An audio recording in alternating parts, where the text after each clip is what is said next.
मुंबई में मीरा रोड से जो खबर आ रही है, अब खबर यह है कि वहां जिस तरह से बुलडोजर की कार्रवाई हुई और शिव सैनिकों ने वहां आकर मुकाबला सीधा सीधा उन लोगों से किया जिन लोगों ने राम भक्तों पर प्रहार किया।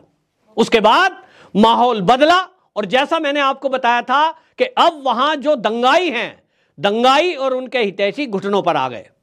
पुलिस का कहना यह है कि दूसरी बार जो दंगा भड़का, आपको याद होगा 21 तारीख के बाद 22 तारीख को फिर से वहां हमला हुआ था, लेकिन अब पुलिस का कहना यह है कि दूसरी बार जो हमला हुआ उसमें कुछ बाहर के लोग थे और वो सुनियोजित हमला था। थैलों में लगकर लोग पत्थर लाए थे, यानी वहां मीरा रोड पर जो पथराव हुआ वो एक सोची समझी रणनीति के तहत था, हिंदुओं को बदनाम करने के लिए था।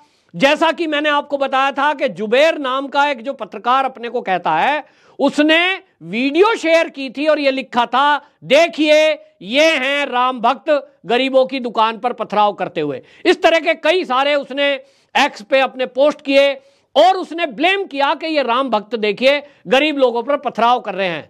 मैंने उस पर सवाल भी उठाया था कि भैया किसी वीडियो को देखकर अगर कोई तिलक लगा ले, कोई गले में भगवा गमछा डाल दे, तो क्या आप ये कह सकते हो कि ये हिंदू है? क्या आप ये कह सकते हो कि ये राम भक्त है? जब तक कि उसकी आईडी चेक ना हो, जब तक कि पुलिस उसकी पूरी इंक्वायरी ना कर ले। लेकिन एक नैरेटिव चलाया जाता है और हमने ये देखा है 2014 के चुनाव के बाद जिस तरह से भारतीय जनता पार्टी और मोदी को बदनाम करने के लिए वीडियोस वायरल किए जा रहे थे। देखिए गो भक्त जो है वो फला मुसलमान को मार रहे हैं, ये देखिए गो भक्तों ने और ये हिंदुओं ने ट्रेन में खाना खाते हुए एक मुस्लिम पे प्रहार कर दिया क्योंकि वो मीट खा रहा था, उसको गोमांस बता दिया। इस तरह से एक नैरेटिव चलाया जा रहा था और झूठ फैलाया जा रहा था। ठीक इसी तरह हिंदुओं को बदनाम करने के लिए मीरा रोड पर यह हुआ, यह पुलिस का कहना है। और पुलिस ने कहा कि यह सुनियोजित दंगा था, यानी दूसरी बार जो हमला हुआ वो सुनियोजित था। लोगों की पहचान कर ली गई है कि जो माहौल खराब करने की कोशिश कर रहे थे, जो मोटरसाइकिल पर आए, पत्थर थैलों में लेकर आए, आखिरकार उसके पीछे मंशा क्या थी। आपको याद होगा मैंने पहले भी वीडियो में बताया था कि भाई वहां कांग्रेस इस समय विपक्ष में है, भारतीय जनता पार्टी और शिवसेना की मिलकर के सरकार चल रही है।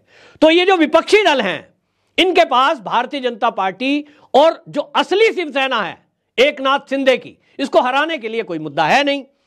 महाराष्ट्र के अंदर यानी मुंबई में बीएमसी का चुनाव आ रहा है और इस चुनाव को देखते हुए माहौल खराब करके भारतीय जनता पार्टी को बदनाम किया जाएगा, यह आशंका पहले से जताई जा रही थी। क्योंकि ये जो विपक्षी पार्टियां हैं, चाहे वो कांग्रेस हो, फिर चाहे वो शरद पवार की एनसीपी हो, फिर चाहे वो उद्धव ठाकरे की शिवसेना हो, इनके पास मोदी के विरुद्ध बोलने के लिए एक शब्द नहीं है, भाजपा के विरुद्ध बोलने के लिए एक शब्द नहीं है, एकनाथ शिंदे के विरुद्ध बोलने के लिए एक शब्द नहीं है।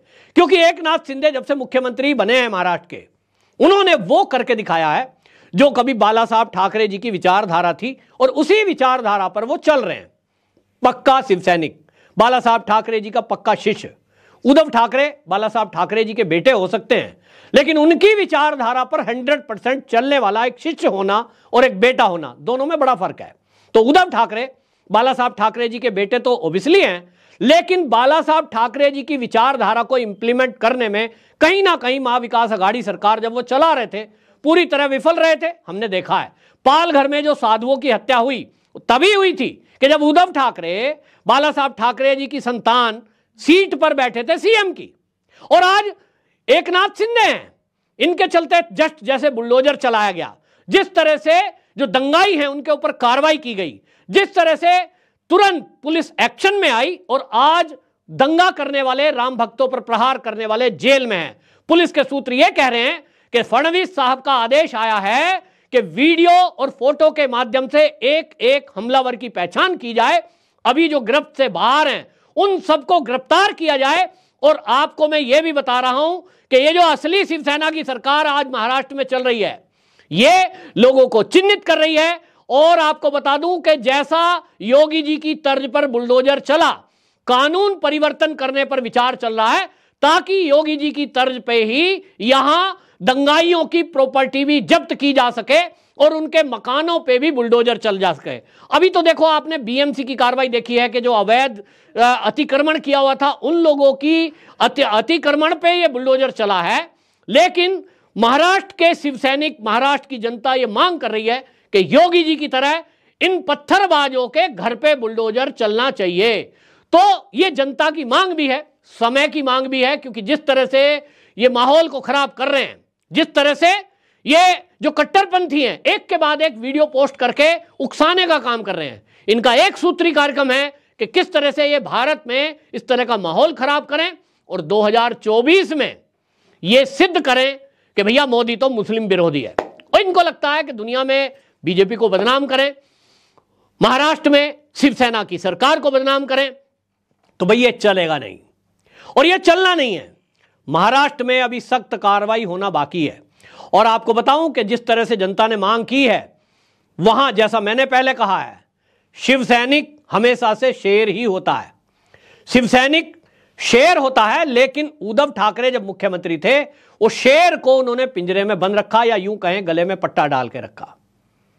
होता यही है कि करने के लिए आजादी चाहिए, लेकिन हुआ तो यह कि जो शिवसैनिक थे उद्धव ठाकरे के मुख्यमंत्री रहते, उनको उनके काम नहीं करने दिए, उनको एक्शन नहीं लेने दिया। और इसी का कारण था कि जो इस तरह के कट्टरपंथी लोग हैं महाराष्ट्र के अंदर, खुला घूम रहे थे और उनके हौसले इस कदर बढ़ गए कि वो जब चाहे जो चाहे कुछ भी कर रहे थे। अब तो ऐसा नहीं है और ना ऐसा चलेगा। और इसीलिए मीरा रोड के अलावा अब पूरे महाराष्ट्र में पुलिस को यह निर्देश दे दिए गए हैं महाराष्ट्र सरकार की तरफ से कि इस तरह के एरियो को चिन्हित किया जाए कि जहां इस तरह की मानसिकता के लोग रहते हो कि राम भक्तों के द्वारा जय श्री राम का नारा लगाने से उन्हें दिक्कत हो। ऐसा कोई एरिया अब महाराष्ट्र में नहीं होगा जैसा यहां मीरा रोड में देखने को मिला। क्योंकि भारतीय जनता पार्टी की जो विधायक थी, वो उन्होंने जैन ने ये बताया था कि बैरियर लगा रखा था, आईडी चेक करते थे और कहते थे ये हमारा एरिया है, इसमें हिंदुओं की एंट्री नहीं होगी। तो नीतीश राणे ने भी ये कहा था कि देखिए किसी का कोई एरिया नहीं है, पूरा महाराष्ट्र हम सबका है और देश का एक भाग है। तो ऐसा कोई कैसे कह सकता है कि ये हमारा एरिया है।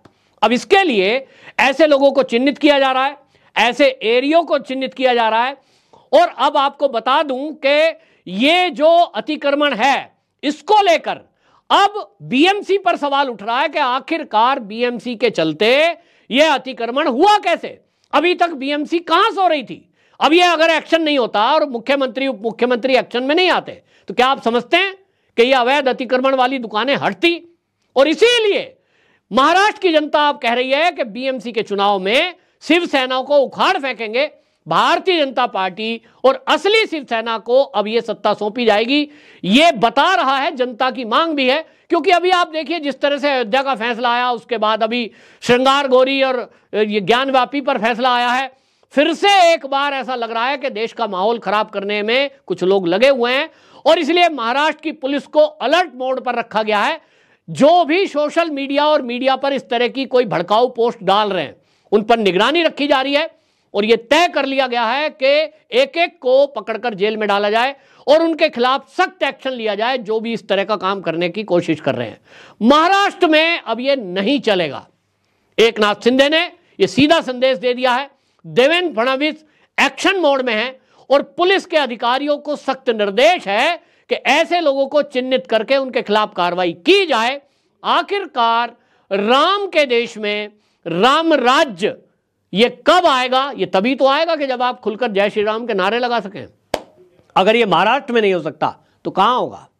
महाराष्ट्र क्योंकि शिवाजी महाराज की धरती है, छत्रपति शिवाजी महाराज की धरती में अगर कोई आक्रमणकारियों की अपने को संतान बताकर माहौल खराब करने की कोशिश करेगा, तो महाराष्ट्र का शिवसैनिक और महाराष्ट्र का सनातनी उसको सबक सिखाने के लिए काफी है। तो लेकिन साथ के साथ वो कानून का रक्षक भी है, कानून का पालन करने वाला है। और इसीलिए उन्होंने पहल करने को कानून को कहा है।